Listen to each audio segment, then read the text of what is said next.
महल के हर हिस्से में छिपी हुई है इतिहास की बहुत सारी कहानियाँ एवं बहुत सारे रहस्य, जिनमें से कुछ ही चीज़ें जो मुझे पता है मैं आपके साथ अभी वीडियो में शेयर करने वाला हूँ। तो स्टे ट्यून।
एक राइट टर्न और लेना है एंड देन फिर उसके बाद बट इससे पहले हम ऊपर चलें, मैं आपको बताता चलूं कि किले तक पहुंचने के दो रास्ते हैं।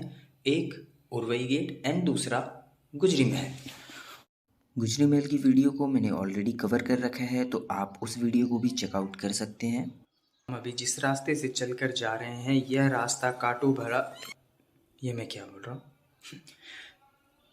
दरअसल हम अभी जिस रास्ते से चलकर जा रहे हैं इस रास्ते को एलिफेंट मार्ग कहा जाता है, क्योंकि इसी रास्ते से होकर राजा मानसिंह तोमर अपनी 9वीं रानी के महल तक हाथी पे चढ़कर जाते थे।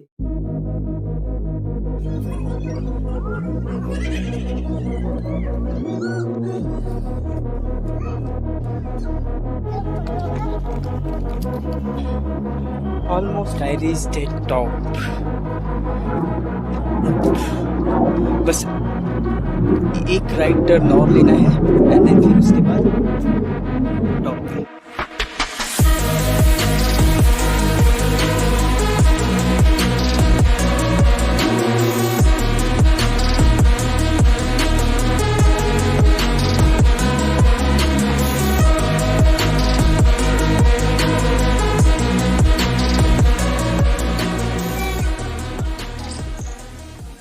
अब इससे पहले कि आप वीडियो में खो जाएं, मेरा आपसे रिक्वेस्ट है कि आप चैनल को सब्सक्राइब कर लें और वीडियो को एक लाइक कर लें।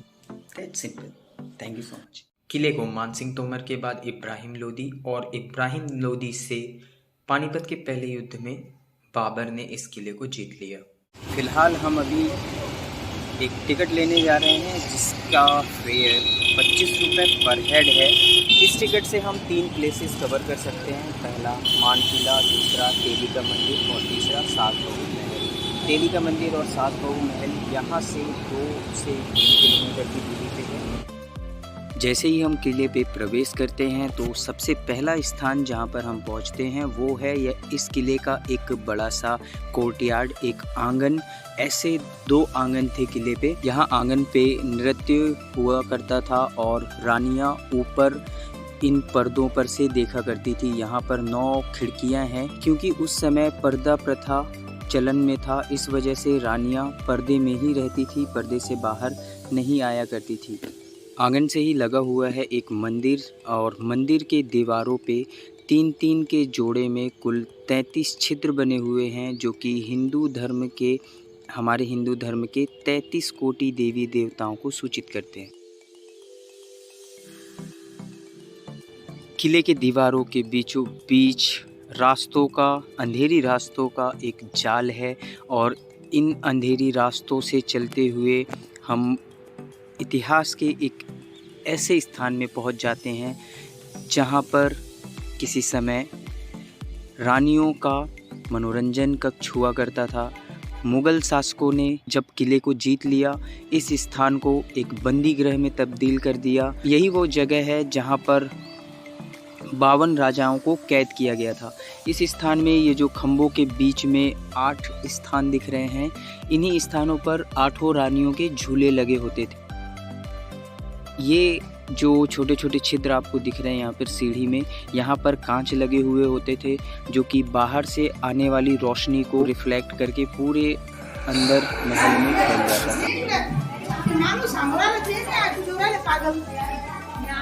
तो अच्छा लगा मुझे ये जानकर कि मैं यहाँ पर अकेला नहीं हूँ, और भी लोग हैं यहाँ पे। मनोरंजन कक्ष के जैसा ही एक और हॉल था। कहते हैं यह एक स्नानगृह था जहाँ पर रानियाँ स्नान करती थी। किले पर जब हमला हुआ तब सभी रानियों ने इसी कुंड पर कूदकर जौहर कर लिया था। आज के टाइम पे इसकी चौड़ाई जो है वो कम कर दिया गया है और ऊपर से इस पे जाली लगा दी गई है। अब चलते हैं दूसरे प्लेस को एक्सप्लोर करने के लिए।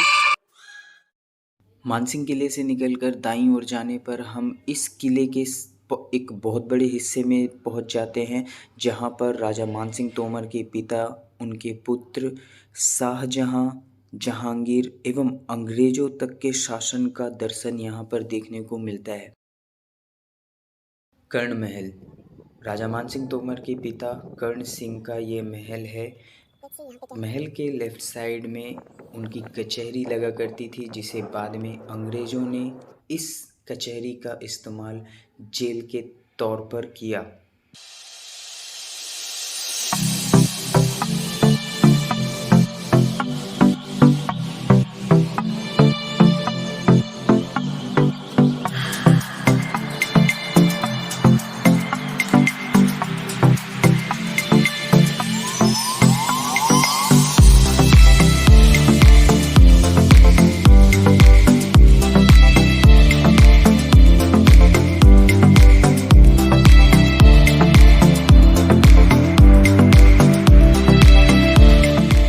यहाँ पर मुझे एक एडवेंचरस टास्क करना पड़ा, जहाँ पर मुझे अपने 5 फीट 5 इंच के शरीर को लेकर निकलना था, और इसका मोटिवेशन मुझे यहाँ से निकलने वाले छोटे छोटे बच्चों से मिला।